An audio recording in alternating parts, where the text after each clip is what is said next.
Hi, everyone. My name is Michaela Wallen, and I'm the Associate Director of Wellness and Health Promotion here at Seattle University.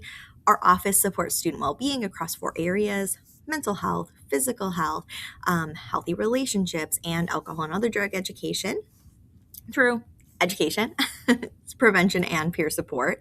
We're located in room 380 of the Student Center, and we would love to see y'all in our space. So please stop by, send students our way. We hope to see you throughout the year. So, today I want to talk with you about recognizing healthy and unhealthy relationship dynamics, particularly within club dynamics.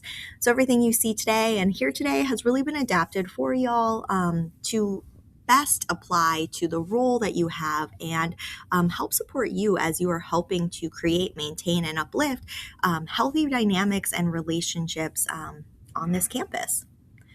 With that being said, what do I mean when I say relationship? When I'm talking about relationship, this really is an inclusive term. The One Love Foundation, who we will be talking through their 10 signs of healthy and unhealthy relationships here shortly, likes to say that 100% of us are in relationships. We are in relationships with ourselves, with others, and with everyone around us. Relationships are not just romantic or intimate. So when we think about your role, you are in a relationship as the advisor with members, right? So that relationship is mentor, advisor, teacher, maybe at times as well. Students within clubs are in relationships. They may, right, be in relationships that are intimate or romantic with one another. But at the very least, they are in this relationship of being clubmates and peers. So when we think about how to uplift and maintain these healthy dynamics, as throughout the rest of this presentation, keep in mind that we are not just talking about relationships where club members might date and then break up and then there's sort of a rift in the dynamic after. We are talking about, in general, how do we care for one another? How are we relating to one another? And how do we ensure that continues in a way that is healthy and meaningful? So the graphic on the screen is a really great resource from loveisrespect.org. And this is the sort of relationship spectrum, which really just works to emphasize that there is a difference between unhealthy and abusive behaviors. And so, as we talk today about healthy and unhealthy dynamics, I want to make it really clear that I'm not equating unhealthy dynamics with abuse or harm. We'll talk more about that. But just because somebody has some of the characteristics of an unhealthy relationship showing up, or maybe a club dynamic, doesn't inherently mean it's toxic or abusive. However, it is very important to be really mindful of those unhealthy dynamics as we're noticing them, because they absolutely could escalate to harm or abuse. All right, so let's get into it. The 10 signs of healthy relationships or club dynamics, and again, these have been adapted. So the original resource is a great reference point, and you will have that PDF as well. All right, so healthy dynamics, clubs or folks within the club feel like things go at a comfortable pace. So things move at a speed that feels enjoyable and manageable for all. There's trust. So members feel like they can trust their, leadership, and leadership feels like they can trust their members. There's independence, or the ability to be independent. Folks can exist outside of the club. They can do other things. They can have other social connections and commitments. Respect. So we really are thinking here about people valuing each other's perspectives and appreciating each other as people, as individuals. Honesty. Folks can speak truthfully without fearing judgment or retaliation or backlash for sharing their thoughts or opinions and perspectives. Then we've got kindness. Members are empathetic and supportive of one another. There is equality, so everyone contributes equitably and the group feels balanced. It's fun, ideally, right? Folks enjoy spending time with one another or being in these club dynamics together and have an experience where they feel like they bring out the best in one another. There's healthy conflict. So conflict is going to happen for sure, I'm sure, and maybe you've had that experience. But when conflict happens, it can be a healthy conversation. Disagreements can be discussed openly and non-judgmentally. The conversations are centered around what was the disagreement, not who disagreed. Taking responsibility, so members own their actions and words. Remember that as an advisor, you can help uplift and praise these dynamics as you see them. You can help contribute to them by, modeling transparency, praising students maybe when they're involved in other things, or particularly when they are sharing some of those hard truths that we talked about. You can help, remind folks to lead meetings that are including everyone's voices and ensuring that they're still centered on some of that fun, even those hard moments when we're gearing up toward a big event, and to just kind of lead with that kindness. Now, when it comes to unhealthy characteristics, I'm going to talk a little bit more about what this might look like, and give you some examples so that you have some things to be mindful of. What are we watching for? What are we noticing for? All right, so intensity. Intensity might look like a first year member getting flooded with texts and invites the moment they join, then being expected to show up to every single event and hang out afterwards. It could also look like an e-board member who really struggles after a low turnout at a meeting and then sends a wall of text messages in a group chat at midnight. As an advisor, you can gently note, when this emotional response seems disproportionate to what happened or what occurred. You can check in privately with any of those students that were mentioned, the folks that were sending the text or the folks that you think are being impacted by maybe how intense and quick this is feeling. Sabotage could be someone spreading rumors about a fellow officer right before elections, or a member's event planning work, getting changed and redone and then posted under someone else's name on the club's Instagram. We want to take reports of rumor spreading seriously, and maybe you're starting to document if this is a pattern and if it continues. Possessiveness could show up when a club president guilts a member for also joining, maybe an intramural team or a second student org, or student club, or gets visibly upset when a member skips a social to study or hang out with roommates instead. We want to explicitly remind folks and affirm that being involved is okay. Being involved in other things is also okay. And if you notice a student being monitored or pressured by another member, we want to address it directly and privately. Manipulation might sound like you can only be in this club if, and really in general, it's a social pressure used to push a group decision so members feel they can't disagree without consequences. We want to make sure we're creating space for that, private input so students feel safe speaking honestly, and they're able to name any coercive dynamics, as well as you being able to recognize those coercive dynamics when you see them. Isolation looks like a member who used to hang out with friends outside the club now only showing up to that one friend group's events, or a clique within the e-board that keeps planning details in a side chat and then leaves other officers out of the loop. We can regularly check in with quieter members and reach out if someone seems to be pulling back from other parts of campus life. In the second half of those 10 signs. So guilting sounds like if you actually cared about this club, you'd have signed up to table. Or a member threatening to quit right before a big event unless things go their way. So we can name the pattern when we hear this language and remind students that they don't owe emotional labor to their peers. Belittling can be an officer mocking someone's idea in a general meeting instead of giving maybe that feedback privately. Or inside jokes in the group chat that consistently target the same member. We can intervene when it happens in group settings and remind leadership that feedback should be given, with care and ideally one-on-one. Betrayal is something shared in confidence or confidential, in e-board meeting, for example, showing up in a group chat an hour later, or a member's personal struggles being brought up without their permission. So we want to reinforce norms around confidentiality and take betrayal reports seriously as trust and safety, as a trust and safety concern or issue. Volatility could show up like a treasurer who gets really angry over small budget questions, leaving members afraid to bring up money issues at all, or a club president who's predictable mood make people really dread showing up to e-board meetings. We want to be careful not to dismiss these as drama, air quotes drama, unpredictability, and club members feeling like they have to walk on eggshells can be harmful.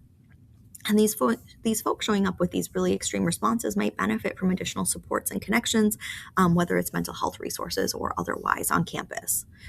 Deflecting responsibility could look like a social media chair who repeatedly misses posting deadlines and always blames being busy without ever adjusting, or an officer who never follows through on tasks but is never addressed about it because no one wants the confrontation. We can hold firm to any accountability structures that are within the club. We can help students tell the difference between, being empathetic and not holding someone accountable. So, as an advisor, you might notice these signs before the students do. We don't want to dismiss them. We want to name them. We want to be able to recognize these patterns early on. And really, that sort of like gentle and private conversation is one of the most valuable things you can do. And so now I want to shift into kind of what you do and some resources and tools for you. The first is the power and control wheel. So, as I said before, unhealthy dynamics alone do not mean that a relationship is abusive, but abusive relationships often use these same tactics that we just talked about in the unhealthy dynamic slides to gain power and control. So, the power and control wheel is a great resource that was designed to emphasize that relational violence is rooted in a desire for power and control, and that's that center that you see. And each pie that you see on the wheel represents a type of harm, such as digital abuse. So the small font that you likely cannot read here, though the PDFs will be attached, give examples of how those particular harms might show up. It's not an all-inclusive list, it's just some examples. The one that's closest to my face right now is a power and control wheel that was created by End Violence on Campus at the University of Wisconsin-Madison, and it was created by students for students to represent how these might show up for college students. So this is a really great resource because we are situated on a college campus, and so I really like this wheel. I also wanted to include a wheel by RVCC, or Recognize Violence, Change Culture. This is what you see in the middle and kind of outward is your pretty typical power and control wheel, but what they've done is that outer layer, they have added this sort of intersectional lens to raise awareness to the fact that systems like sexism, racism, transphobia, and other isms shape, impact, and compound the harm that occurs. Somebody threatening to out someone if they leave them is a particular manifestation of a threat that is backed by and can kind of exist because of systems like potentially homophobia. And again, those PDFs will be available for you. All right, so this is the sexual violence pyramid, and I really like to just emphasize this before we start to talk about bystander intervention, which we'll get to in 1 second here. Because it's a good reminder that things like sexual violence do not start at the top of this pyramid. They really are built on a foundation. Things that might seem minor or everyday or just easy to sort of brush off, like maybe sexist jokes or, things like objectifying language, can normalize this culture where harassment, abuse, and violence can really take root. As advisors, we're really going to be thinking about how do we address those small comments early on when we're noticing things lower on that pyramid, so things are not escalating, or we're not creating a culture wherein it seems okay or normalized for things to exist and escalate. All right, so what do you do when you notice something? The step-up model of bystander intervention was developed by Arizona State University and is used here to talk about how do we do something. They posit that in order for intervention to occur, all of the steps at the top must have occurred. So if we don't notice something, we're not going to determine whether or not it's a problem. If we don't think it's a problem, we're likely not going to intervene. They talk about the 5 Ds, which really are just ways that we can do something. We can directly get involved. We might document something. Maybe we're delaying and following up after the fact. Maybe we're in a meeting and it's kind of going sideways, so we use distract and we just start to talk about weekend plans. You also can think about delegation. This might look like referring something to the care team or to our Title IX coordinator. The key thing with bystander intervention is your goal, or the goal, is not necessarily to stop harm from occurring. Well, we would love for that to be the outcome. The goal is to de-escalate the behavior and whatever is occurring in the moment. All right. This really is just a chart where I tried to pull together the things that we've been talking about so far. So the reminder that when we're thinking about intervention, when we're noticing things in that warning signs category, that's when we want to be starting to have a conversation. Of course, if something's now in the unhealthy or abusive category, we definitely want to get involved. In the abusive category, that might look like reports and other things, particularly as it pertains to requirements as a mandated reporter. But to try to be those expert noticers, when we start to notice that, maybe it seems like folks are kind of walking on eggshells or something seems off or the dynamics are off, paying attention, checking in, and having some of those conversations. All right, so let's talk briefly about how to have those conversations. When a student comes to you, it matters how you respond. Your role isn't to mediate personal relationships. It's really to help maintain that inclusive, healthy club dynamic. So this might come up if folks were dating and they broke up. Maybe this has now shifted some dynamics. So one thing that you can do is that you can remind folks that you're really here to support them as they think about, how do we keep this club functioning? You're not there to mediate the relationship. You're also not there to take sides. But you can really kind of focus on, what do you need? What do we need from each other? In these conversations, unless it really seems appropriate and students want it, we shouldn't be meeting with both students at the same time. Instead, kind of chatting one-on-one to see what do supports and maybe resource referrals look like. So in this kind of text change, today's meeting seemed really tense. I'm not sure Alex wants me around anymore. The advisor response, right, could be validating. I've noticed things have been different, right, since your breakup, and offering support. How can I help? We don't want to say things that are dismissive, like, you just need to get over it, or like, they didn't mean it that way, you're reading into it. We really want to listen. We want to take the time, and we want to be there for students. We don't need to solve it. We don't need to change it, but we do need to think about, well, what does this mean for these folks who are going to be in space together? What kind of supports and resources might be appropriate? And it's not about trying to figure out who was right or wrong. Questions that you could ask or think about would be maybe like, what would help everyone continue participating comfortably? And maybe that's even the larger group. Maybe this dynamic has now impacted the larger group, and we need to consider how this has shifted and shaped the larger dynamics happening. We want to address the behavior, not the people, right? So the concern isn't that you dated. The concern is that recent interactions are making folks, uncomfortable in meetings. Remember that if both students were officers or on leadership, this might need some extra attention because of the power dynamics that are involved. Support your student leaders in general. So they sometimes are going to get caught in the middle of breakups or situations like this. And so remind them, apply the rules consistently, avoid taking sides, and then consult with you when something touches, on safety or policy.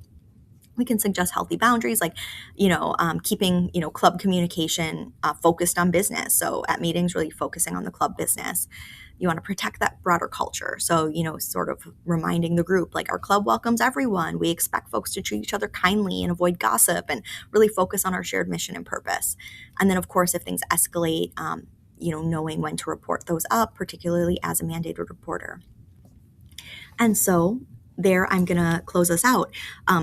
Just a reminder, right? You are not meant to handle everything alone. There is a large network of resources and supports here at Seattle University who are here to support you as you help support students. The resources with an asterisk next to their name on the screen are all confidential resources. Of course, if you yourself have questions about what it means to be a mandated reporter, you can always reach out to our Office of Institutional Equity, and particularly our Title IX coordinator, Dr. Elizabeth Trainer. She's always happy to chat with folks, and if it's in more of that consult manner, someone can ask questions in a hypothetical manner so that she can consult. Other things to be mindful of, though, are you can always refer students to spaces like counseling and psychological services or timely care for counseling, counseling support and resources, and timely care is also confidential. The other folks that you can refer someone to our university ministry, as well as Student Health Center, for that kind of confidential conversation. If you're not sure where to send someone and you're like, there's so many resources, a great spot is us. I would love for you to send students to Wellness and Health Promotion, because one of the key roles of my office is to help be a bridge to students finding other supports and connections.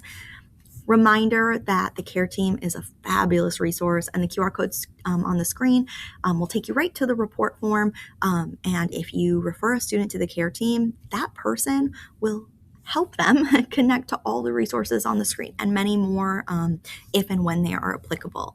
So just to remind you that, we are here to support you as you support others. And I'll close that out. Thank you so much for listening to me for this time, for taking the time to do what you do.